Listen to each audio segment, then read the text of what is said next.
Hello and happy 2022.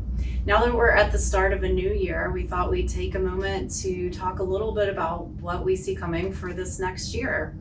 Um, Doug, if you watch cable news, the 24-hour news cycle has a lot of negative things to say about what's going on in this country right now. But what does the economic data suggest? Well, the economic data is actually quite strong. It's quite good. GDP in the United States grew an estimated 5 to 6% last year, and they're estimating this year's GDP to grow another 4%. Manufacturing last year was the highest level ever recorded in the United States, and in fact, the United States is the largest manufacturing nation in the world. Wow. Consumer demand is huge, and that's part of the reason why the manufacturing is so high. And wage growth went up 4% last year.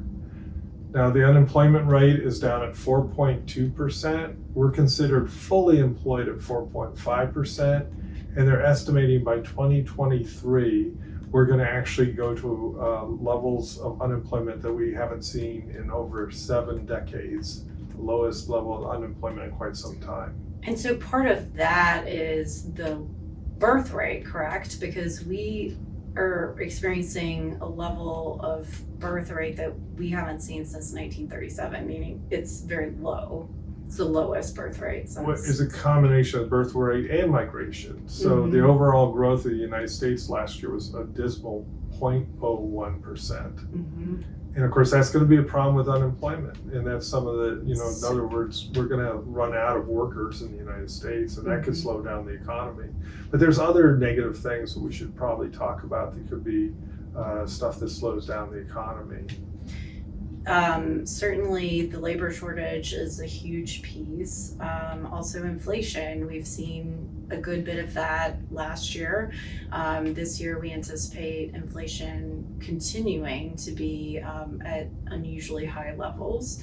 And of course, that's partly why we see the Fed saying now that they will start to increase the interest rates in the spring. So that's not great for borrowing, but it will hopefully help a little bit with inflation, but we anticipate that inflation will continue despite those rate hikes. So given all of that, how do we invest with this kind of unusual terrain?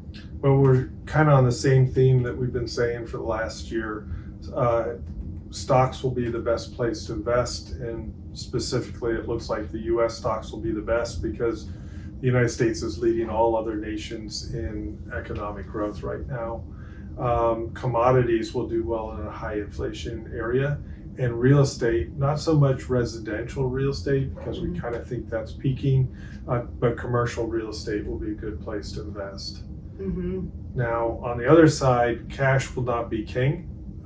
In times of inflation, you're losing value in cash, and CDs won't be good, nor will fixed income or bonds. They're not going to be a good place to be invested in inflation.